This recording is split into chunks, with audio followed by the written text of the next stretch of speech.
আসসালামু আলাইকুম। সুমাইয়াস কিচেনে সবাইকে স্বাগতম জানাচ্ছি আমার আজকের আরও একটি নতুন রেসিপি দেখার জন্য। আমি আজকে আপনাদের সাথে শেয়ার করব গ্রাম বাংলা ট্রেডিশনাল চালের গুঁড়ি দিয়ে হালুয়া তৈরি করে। আশা করি রেসিপিটি আপনাদের কাছে অবশ্যই ভালো লাগবে। যদি রেসিপিটি ভালো লাগে চ্যানেলটি সাবস্ক্রাইব করতে ভুলবেন না। আর এই হালুয়াটা তৈরি করতে কি কি লাগছে আসুন দেখে নেই। এখানে আমি 2 কাপ চালের গুঁড়ি নিয়েছি আর আতপ চালের গুঁড়িটাই নিয়েছি। তো গ্রাম বাংলাতে কিন্তু আতপ চালের গুঁড়ি দিয়েই করে, আপনারা চাইলে পোলাও চালের গুঁড়িটা দিয়েও করতে পারেন। এখানে 2 কাপ চালের গুঁড়া একদম মিহি করে গুঁড়া করা কিন্তু। তারপর নিয়েছি এখানে 1 কাপ চিনি।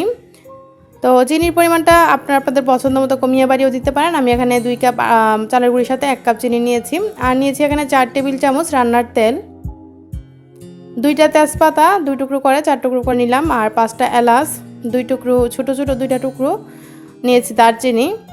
এখানে নিয়েছি পরিমাণ মতো কিশমিশ। তারপর চুলায় একটা প্যান বসিয়ে দিয়েছি। প্যানটা ভালো করে গরম হয়ে যাওয়ার পর দিয়ে দিচ্ছি 1 টেবিল চামচ ঘি। ঘিটা অবশ্যই দিবেন, ঘিটা যত বেশি দিবেন তত বেশি মজার হবে। তবে আমি ঘিয়ের পরিমাণটা কিন্তু কমিয়ে দিচ্ছি, শুধু 1 টেবিল চামচ দিচ্ছি। আর তেল দিচ্ছি, তেল আর ঘি দিয়ে আমি এই রান্নাটা করছি।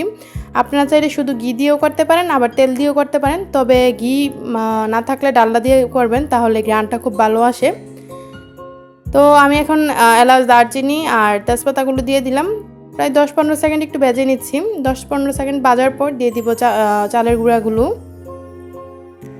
সবগুলো চালের গুঁড়া দেওয়ার সাথে সাথে কিন্তু ভালো করে নেড়ে নিতে হবে, না হয় কিন্তু দলা বেঁধে যাবে।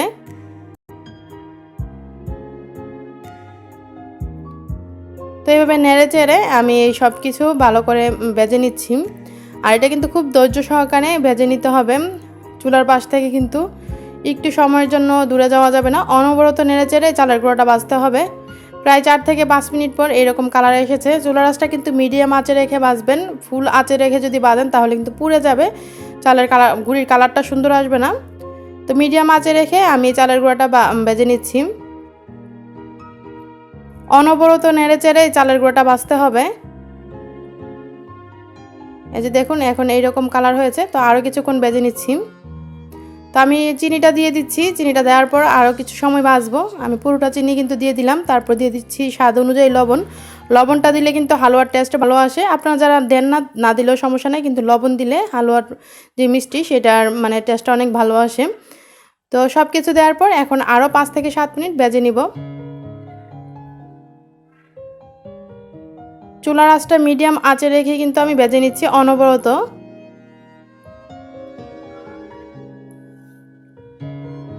ভাজতে ভাজতে 5 থেকে 7 মিনিট পর দেখুন যখন এরকম কালার হবে তখন বুঝবেন এই ভাজাটা হয়েছে। এই যে দেখুন ঠিক এরকম কালারটা। তো এই চালের গুঁড়িগুলো কিন্তু ভাজা হয়ে গিয়েছে। এখন আমি পানি অ্যাড করে দিব। প্রথমে দুধের গুঁড়া দিচ্ছি, আর আমি এখানে লিকুইড দুধ দিব না, শুধু এখানে হাফ কাপ দুধের গুঁড়া দিয়ে দিলাম, ফুল ক্রিম গুঁড়া দুধ হাফ কাপ দিয়ে দিলাম। তারপর গুঁড়া দুধটা দিয়ে আবার অনবরত নেড়েচেড়ে নিচ্ছি সব কিছু একসাথে মিশিয়ে। নেড়েচেড়ে মিশানোর পর এখন দিয়ে দিচ্ছি এখানে পানি অল্প অল্প পানি দিচ্ছি আর নেড়ে দিচ্ছি, যাতে করে দলা না বেঁধে যায় সেটা খেয়াল রাখতে হবে। কিন্তু পানি দিবেন আর অনবরত এভাবে নাড়তে থাকবেন। আমি এখানে টোটাল 6 কাপ পানি দিয়েছি। অল্প অল্প পানি দিচ্ছি আর এভাবে নেড়ে দিচ্ছি। তো পানি আমি এখানে 6 কাপ দেওয়ার পর ভালো করে নেড়ে নিচ্ছি। আর পানিটা দেওয়ার পরই দেখবেন যে চালের গুঁড়িটা পানিটা কিন্তু শুষিয়ে নিয়েছে। এই যে দেখুন প্রায় 2 মিনিট পর। তো এখনও কিন্তু অনবরত নেড়ে চেড়ে এই হালুয়াটা তৈরি করতে হবে। আমি এখানে যে কিশমিশ নিয়েছি কিশমিশগুলো দিয়ে দিলাম। আপনারা চাইলে বাদামও অ্যাড করতে পারেন, আমি বাদাম দিচ্ছি না, আপনারা বাদামটা দিতে পারেন।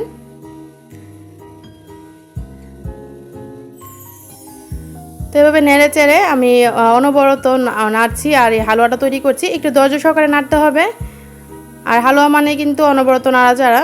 তো এভাবে নাড়ছি আর এই হালুয়াটা তৈরি করছি। নাড়া কিন্তু থামানো যাবে না, তাহলে কিন্তু পুড়ে যাবে। আর যদি হালুয়াটা নিচে দিয়ে পুড়ে যায় বা লেগে যায় তাহলে কিন্তু হালুয়ার টেস্টটাই নষ্ট হয়ে যাবে। নাড়তে নাড়তে যখন দেখবেন প্যানের গা থেকে ছেড়ে আসছে ঠিক এরকম, তখন বুঝবেন এই হালুয়াটা হয়ে গিয়েছে। এই যে দেখুন আমার হালুয়াটা কিন্তু রান্না হয়ে গিয়েছে। আমি আপনাদেরকে কাছ থেকে দেখিয়ে দিচ্ছি। দেখুন প্যান থেকে কিন্তু এটা উঠে আসছে, আর ঠিক যখন এরকম হবে তখনই বুঝবেন এই হালুয়াটা তৈরি। তো এখন চুলা থেকে আমি নামিয়ে নিব।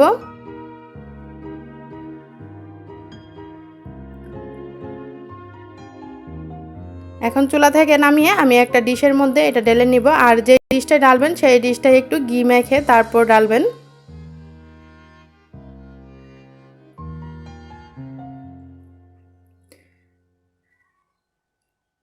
এই যে দেখুন আমি ডিশটা কিন্তু একটু ঘি মেখে নিয়েছি, তো হালুয়াটা ঢেলে নিচ্ছি এখন।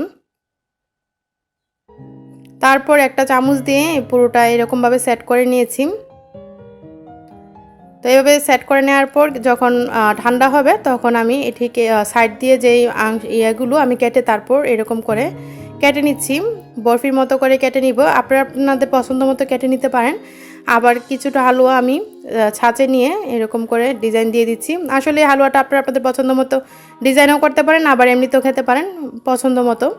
তো এই যে দেখুন এই সবগুলো হালুয়াই কিন্তু আমি কিছুটা বরফি করে নিয়েছি আর কিছুটা এরকম ছাঁচে ডিজাইন করে নিয়েছি, বরফি আকারে কেটে নিলাম।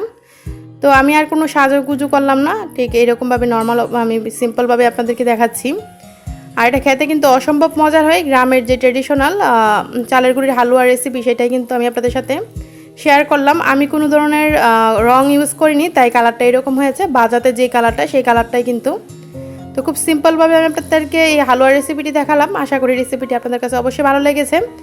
সবাই বরাতে আপনারা কিন্তু এই হালুয়াটা তৈরি করতে পারেন, অবশ্যই তৈরি করবেন। আশা করি আপনাদের কাছে অবশ্যই ভালো লাগবে। রেসিপিটি যদি ভালো লাগে চ্যানেলটি সাবস্ক্রাইব করে সাথেই থাকবেন। রেসিপিটি আপনারা আপনাদের পরিবার ও বন্ধুদের সাথে শেয়ার করবেন। রেসিপিটি ভালো লাগলে একটা লাইক দিয়ে দিবেন। আমার আজকে এই রেসিপিটি দেখার জন্য আপনাদের সবাইকে অসংখ্য ধন্যবাদ। সবাই ভালো থাকবেন, আমার জন্য দোয়া করবেন। আল্লাহ হাফেজ।